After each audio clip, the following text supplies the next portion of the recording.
Hello everyone, and a good day to all of you. I'm back with yet another pistol grip video. This time I'm going to be specifically talking about the Drive-In Arms Co. AK grip right here. I didn't think I'd be coming back so soon with yet another pistol grip video, especially kind of right on the heels of my general pistol grips recommendations video, but I did receive a recommendation on this grip shortly before making that video, and this looked very promising. And actually, when I made that video, a bunch of you commented that you liked this grip a ton as well. So definitely very promising, and I will say from my use so far, I think it is by far the best grip for most AKs. I mean, qualifying that with most because there's a few complaints I have with it on very specific side folders with, you know, the hinge right here. It's actually fine on this one, interestingly enough, which I'll get into later. And other AKs that might have an issue with it is those with a reinforcing plate, just like that, right underneath the pistol grip. So, gonna get into that in just a moment. Let's just start with some of the basics. So, as I already mentioned, this is a Drive-In Arms Co. grip. This is one of their shadow crossover grips, which I must say, it's a pretty weird, kind of edgy name. It reminds me of some of those older memes, like Shadow the Hedgehog or something like that. But despite its somewhat sillier name, that at least I find, it's an excellent grip. So, this is pretty similar. They make another version for the ARs. Of course, this is for the AK, but a very similar grip shape, if you're familiar with that. If you look here at the back, it has a really nicely structured palm swell here right in the center, and this does kind of angle upwards, which you may have difficulty seeing on camera. If so, I'll just put up photos from their website. But yeah, it really fits the actual shape of the hand very nicely. It does narrow down here up at the top quite a bit, not overly so, but I will say, at least for me, with larger hands, usually on between a large and extra large glove, for instance, I do wish it was ever so slightly larger personally, but everything else there is fine, and still that's acceptable. One place, however, where I think that this narrower portion might actually be a bit of a downside is on some of those side folders, like I was saying. So what I noticed on this grip, so right here, I have my SLR-104FR.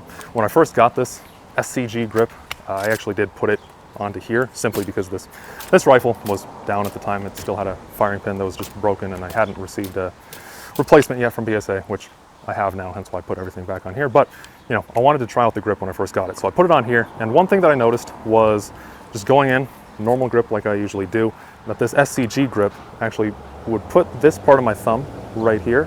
It would drive it into this very bottom outer edge of the hinge pin, just right there.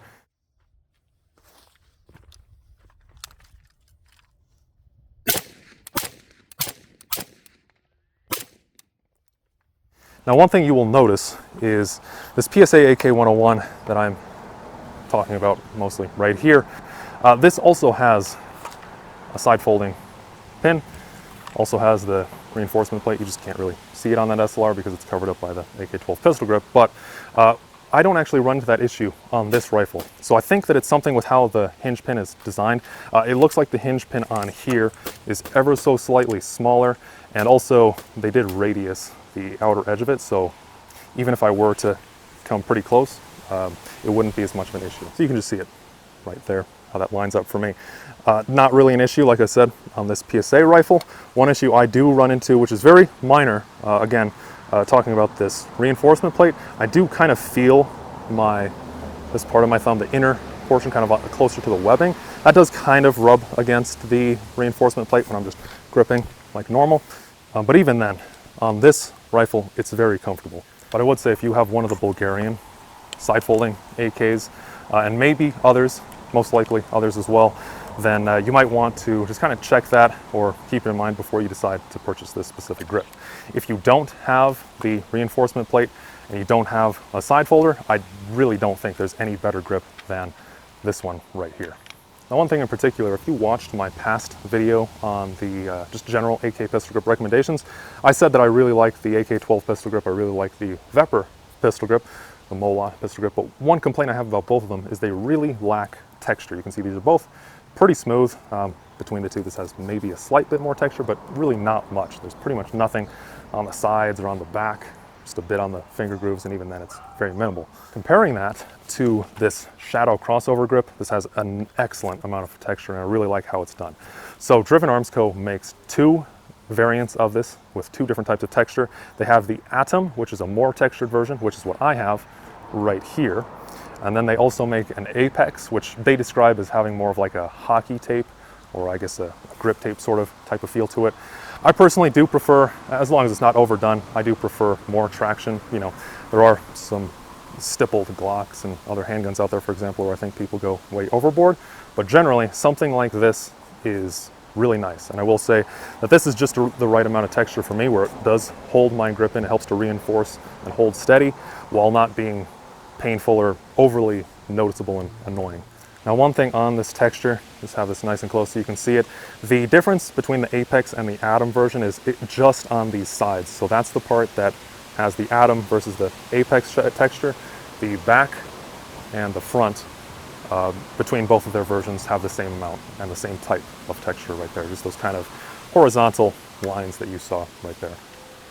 Moving down now on this grip, I wanted to talk about the storage compartment. So this does not come with the storage compartment. You can buy it as a separate add-on. Just keep in mind, it's pretty cheap, but yeah, just make sure that if you do want a storage compartment, make sure to buy it. It's $5 at the moment, so not bad. But this is a pretty well-engineered storage compartment. If you see right here, so I'm gonna do this one more time here just so you can see it. Had a bit of a bad angle last time, so you just take this and you pull it kind of forward, and it just pops right out. It's just under tension pretty much, and then it just locks into a little notch on the inside of this grip here. And yeah, I usually don't use storage compartments built into grips. This one in particular is pretty small. I did try just fitting in, for example, a small lubricant bottle. Wasn't able to fit, but you know, if you want to store stuff in here, you could probably fit like a small hex key or something like that, and it would work well. Usually not a huge fan of storing batteries in grips, though that is an option if that's something you want to do. But yeah, overall, this is a pretty small compartment.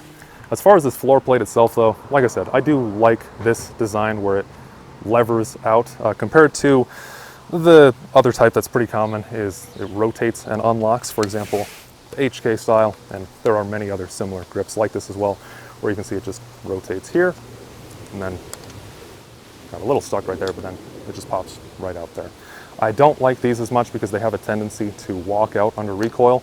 This one started out fine, and then I have lost this once at the range. Luckily, I recovered it, of course. That's why I still have it here. But I have had similar grips like this in the past, not this specific design, but yeah, I've had occasionally ones where they'll just fall out. And I have one that I lost somewhere that I don't know, I never recovered it. And that's not to say that it's impossible to have one of these rotating type of floor plates work and not walk its way out, but usually I've found you have to make it a lot tighter, or the manufacturer has to make it a lot tighter to the grip itself, which makes it harder to put back on and remove to prevent it from falling out under recoil. This is easy to remove, holds very sturdy under recoil.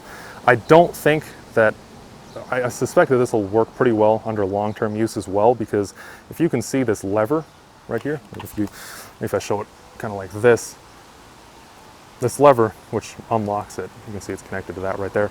It really doesn't need to move very much for it to lock and unlock, so I think it's going to be fine long term. But overall, I really do think that this Driven Arms Co. SCG grip is probably the best option that I've found so far. I've tried way too many pistol grips throughout this channel's history. I do think that for most AKs, there is no better pistol grip than this. Just, yeah, I understand, like I did talk about a lot in this video, I ran into a little bit of just discomfort issues on my SLR, but like I said, I don't run into it on this side folder. And interestingly, when I was looking at this grip, I did notice Driven Arms Co. showed it mounted on side folders in their own photos on their website too. So clearly it is something that they thought about. So I imagine it's probably just an issue with certain ones, maybe just the Bulgarian ones, maybe Russian ones as well. I'm not totally sure on that. Just a little food for thought. One thing I do wish they maybe would have done if they ever make a V2 or something like that, it would be nice if they made just pretty much the same thing that they have going on right here, but just with some sort of overhang over the reinforcement plate, because that really does help to keep my thumb out of the way of the hinge right here, as you can see. And as a side note, this grip does fit all your standard AKs. It will just use your normal T-nut. It does ship with its own screw as well as a lock washer. So yeah, you don't need to source any additional hardware for it. which is really good. Overall, yeah, really great grip.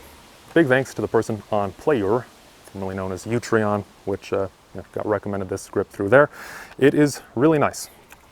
And yeah, a ton of other people, interestingly, like I said on the previous video, commented this a lot. So do check it out if you haven't already. Seems like I might be the one late to the party. Pretty much everyone else has heard of it already. And actually, before I forget, just really quick, speaking of Player and all that, I am on there as well as on Rumble if you want to follow me on either of those. Just mostly as a backup. I do upload the same stuff at the same times as here on YouTube, but given YouTube's policies towards guns constantly changing, I haven't been affected by it so far, but that doesn't mean I won't in the future. So just if you're interested in having that just as a backup, then yeah, feel free to follow me on either of those. Always appreciate it there. Other than that, if you have any other questions on this grip or your own experiences with it, I would love to hear it. Curious also if any of you have ran into the same issue I did, like I mentioned, where it's kind of pushing that part of the thumb into the side folding pin. Let me know. Or if it's just something I've ran into exclusively. Thank you all for watching. Take care, and hope to see you all in the next one. See you then.